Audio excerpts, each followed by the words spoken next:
I want to talk about the Lions' offense this year. Okay, let's factor in the 6 games that Jameson Williams will miss. I want to look through production. Right? Okay. Last year, Jared Goff, 4,400 yards, 29 touchdowns, and 8 interceptions. Okay? Yes, that is true. Very good season.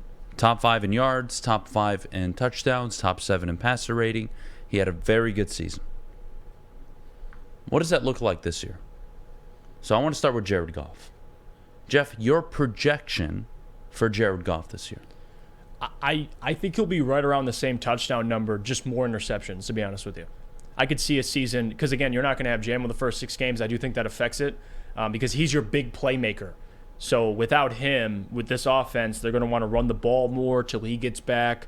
I could see a similar season. Maybe yards or I could still see him throwing for 4,000 yards, but it's going to be around the same. Maybe 28, 29 touchdowns, but double-digit interceptions, in my opinion. He'll have 12, 13 this year. But I still think touchdowns will be right around the same. I do. I don't think he regresses. At least he shouldn't.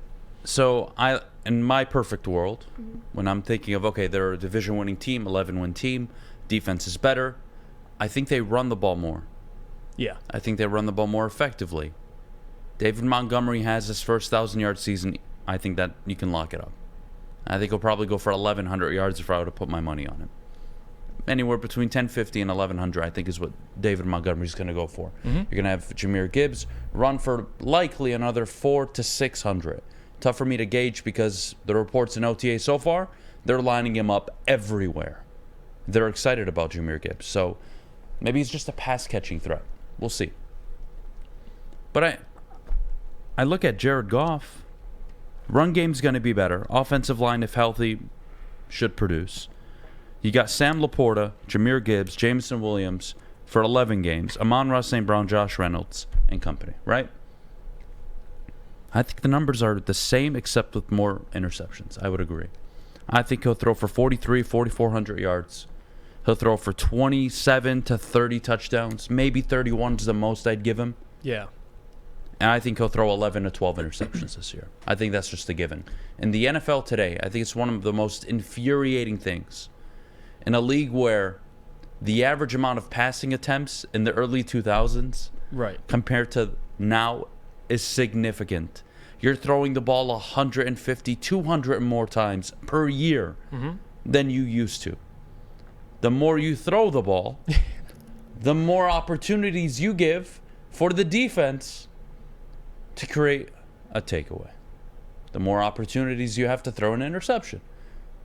So yeah, that's why we see Stafford lead the league in interceptions but win a Super Bowl.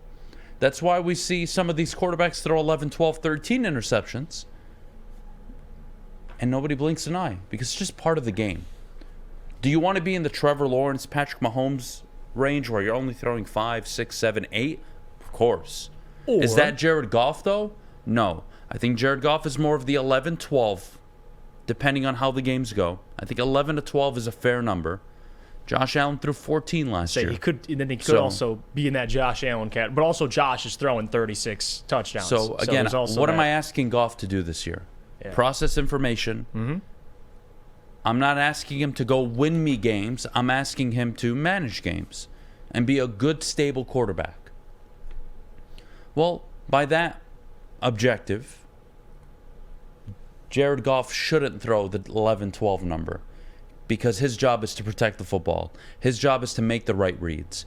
And I don't think they're going to ask him, barring the occasional halftime Hail Mary, end of game Hail Mary if they need to, ends up in an interception. You can skew the numbers. But I'm going to go with 11 interceptions. I think 29 touchdowns, 11 interceptions is a solid number. That's what I'm going to go with. I think he'll throw the same amount of yards. And also, you look at last season to end the what was it? Last 8 games, 15 touchdowns, 0 interceptions. I think it was 8. I don't know the exact number, but regardless, I think down the stretch it was 18-1 over 10 games. Think about that. Like that. That's unsustainable. Yeah, that's unsustainable. That's my point. Aaron Rodgers doesn't even do that over a whole season, right? So by default, he will regress. But regress meaning I don't think significantly. If something happens, then yeah, there's an issue. But Ben Johnson, even the second year with this offense, there's a whole year of game tape on what they do. So there's going to be an adjustment period.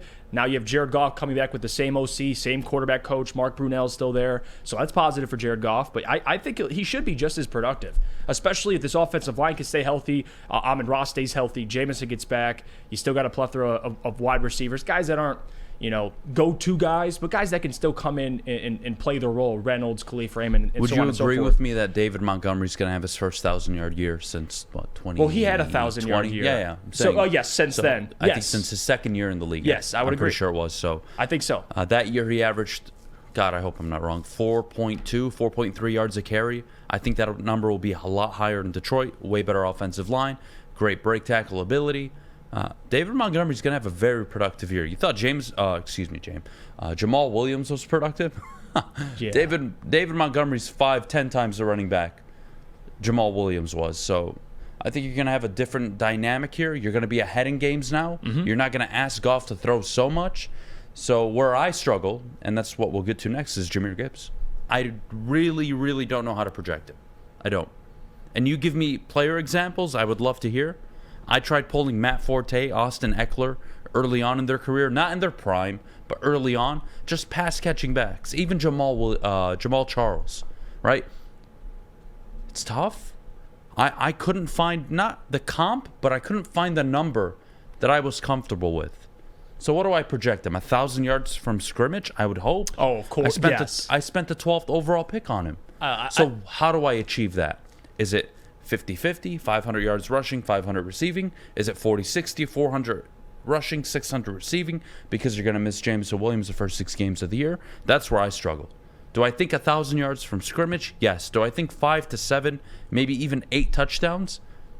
I think 7, 8 is pushing it because I think David Montgomery's going to get a lot of that. But my expectation, at least 1,000 yards from scrimmage. Would you agree? No? Absolutely. Yeah, I would even say 1,000 to 1,300 yards from scrimmage. I think Jahmyr's going to get the opportunity, A, but B, he's got the skill set. You look at how they can utilize Jahmyr Gibbs, and again, credit to Matt Broder for pointing all this out for us because he was down there at OTAs, where they had Jahmyr Gibbs lining up, and he noted here as well, featured all over the offense, running back, slot, X receiver, like where they're utilizing Jahmyr Gibbs, and Ben Johnson, I think, even talked about this. He told Jahmyr, we're going to use you a lot more in the passing game than they did at Alabama. So 1,000 to 1,300 yards from scrimmage is doable, especially without J-Mo. So I think that's fair.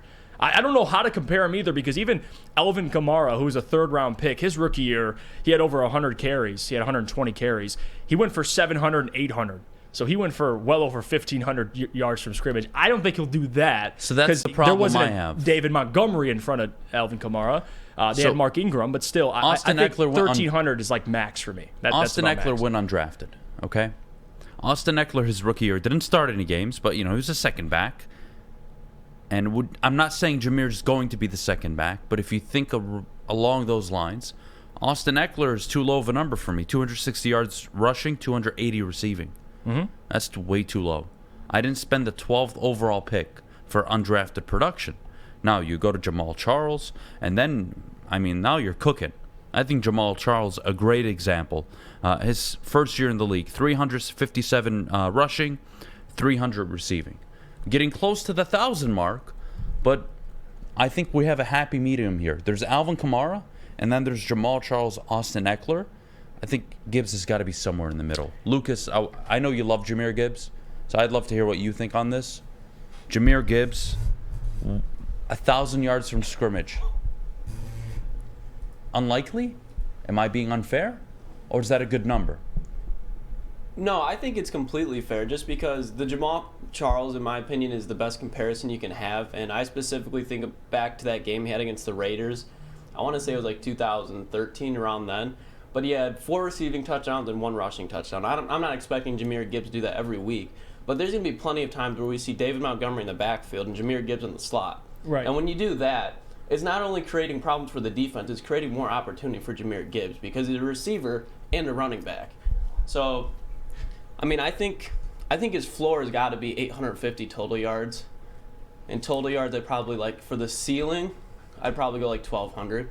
Just because, like you said, with Montgomery there, he's going to have 150, 200 carries. Plus, he's still going to be in the receiving end.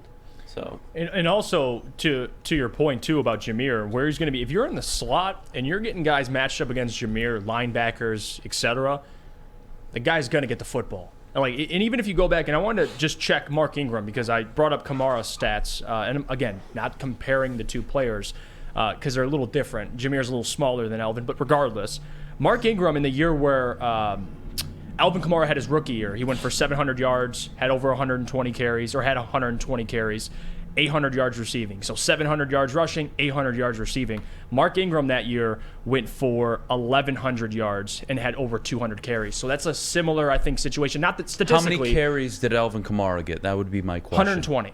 Okay, thank you. Because that's the number I think that's realistic. I know you said 150, Lucas, to 200. Yeah. I don't think he'll ever touch 150 unless David Montgomery gets hurt.